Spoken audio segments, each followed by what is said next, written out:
All right, so you want to be like one of those people who can just walk into a room and everybody just kind of like gravitates to them? So like they have this aura, right? Yeah, like a charisma force field or something. Exactly.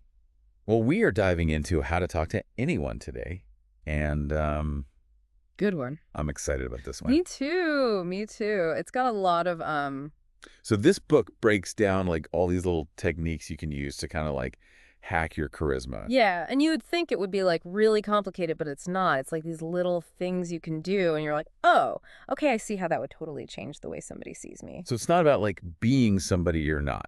No. It's about bringing out like your best self. Yeah. Right. And it starts with those first few seconds, right? Like how you present yourself even before you say a word. Okay, so first impressions, we all know, super important, but I never thought about like there being a technique to smiling. Right, because you think like, "Oh, just smile," like everybody knows how to smile. Like it's just a small, what's the big deal? But there's this thing called the flooding smile. Okay. And it's basically like, instead of just like that quick, like, "Hey, how you doing?" smile, it's like you take a second, you really look at the person, and you let this warm, genuine smile like kind of wash over your face. Oh, so it's like, I really see you.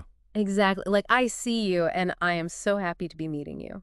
That's so interesting because I can see how like a quick smile could almost be like, oh, I'm just doing this because I have to. Right. It can come across as insincere. Yeah. Whereas if you take that extra beat, Yeah. it shows that you're present. Yeah. It makes them feel like they're like the only person in the room for a second. Exactly. And it goes really well with a genuine smile? What? Eye contact. But again, there's a technique to it. Okay. Have you ever heard of sticky eyes? Sticky eyes. That sounds kind of creepy. It's not creepy, I promise, if you do it right. So it's like this: when somebody's talking to you, instead of immediately looking away when they're done, you hold their gaze for just a beat or two longer. So you're not like staring them down. No, no, Okay. no. Okay. It's not about that. It's just like this subtle way of saying like, "Hey, I'm really listening to you. I'm present. I'm engaged in this It conversation." shows you're really hearing them, not just like waiting for your turn to talk. Exactly. I like that. And then if you really want to like turn up the intensity, there's something called epoxy eyes. Epoxy eyes.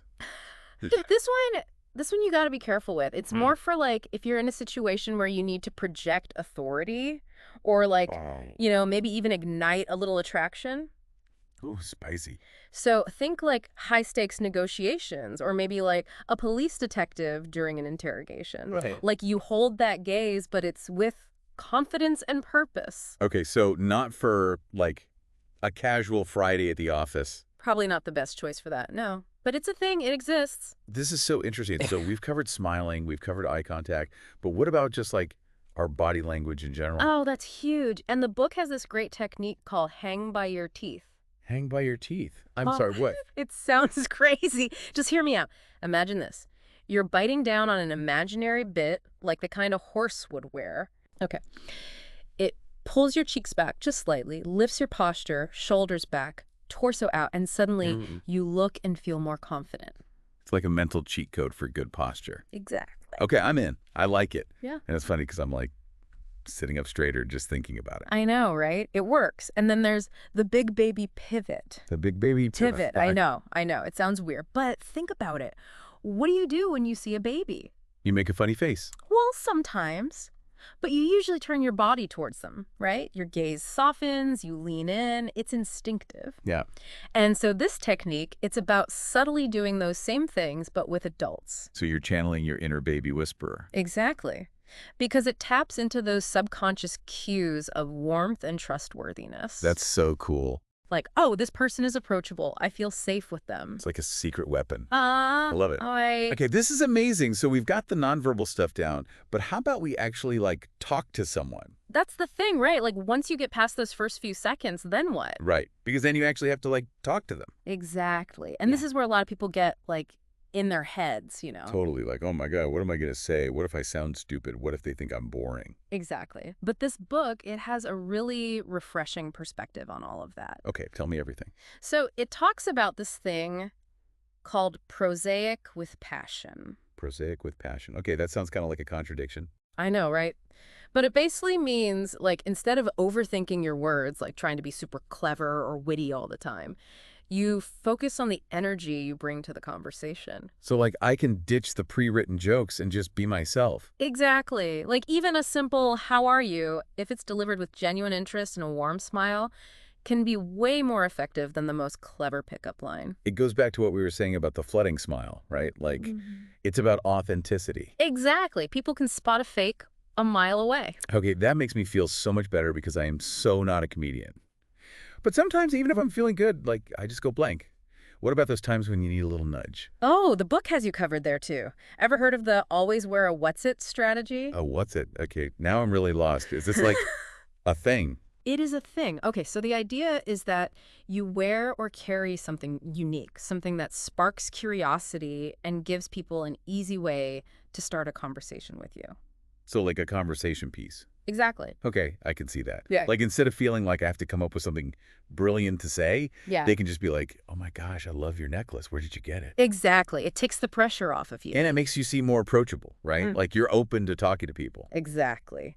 Okay, now, once the conversation gets going, this next technique is pure gold. Okay, hit me with it. The book calls it be a sleuth on their slips of the tongue. A sleuth on their slips of the tongue. Yeah.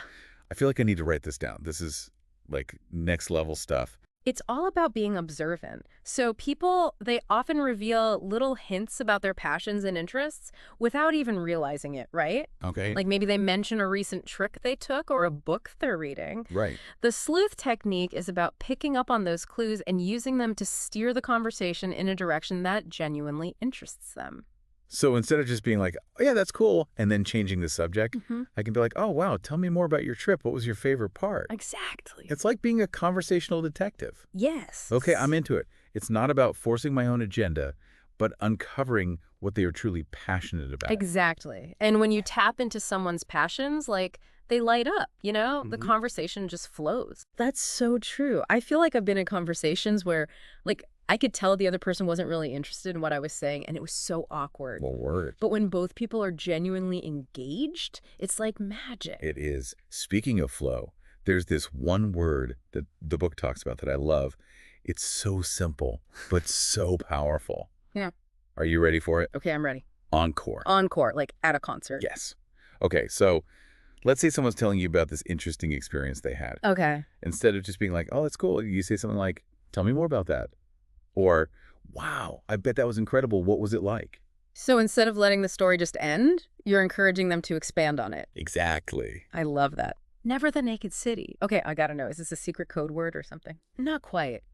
It's all about how you answer that question everybody asks, what do you do? Oh, that question. It's so hard to answer. It feels like you have to sum up your whole life in 3 seconds, right? Exactly. And I never know what to say. Well, never the naked city means don't just throw out your job title, It's like, paint them a picture. Show them the value you bring to the world. So like a nutshell resume. Yes. Yeah. You got it. Highlight the benefits, the impact, all that good stuff. So instead of saying I'm a writer, it's more like I help people tell their stories in a way that connects with their audience. There you go. You see how much more interesting that is. I do. It's like you're giving them a reason to care. Yeah, exactly. And people remember stories, they remember feelings, so give them something to connect with. Now, speaking of upping your communication game, this book also talks about building your personal thesaurus. Okay, so not to sound dumb, but am I supposed to memorize the dictionary or something? No. It's not about sounding like a walking dictionary. It's about strategically choosing words that pack a punch. Just a few powerful words can make you sound so much more, powerful. I like the sound of that. It's like instead of saying something is good, you could say it's remarkable or exceptional. It has this whole other level. It's like leveling up your vocabulary. Yes, exactly. And it's not about being pretentious. It's about being intentional with your language. Right. So being mindful not just of what we say, but how we say it. Bingo! And that includes body language. Speaking of which, have you ever heard of Hans's horse sense? Okay, now I know you're messing with me. A horse? What does this have to do with talking to people? I promise this is relevant. Okay, so there was this horse, Hans, right? And he became famous because people thought he could do math. Hold on. A horse that could do math. That's what everybody thought.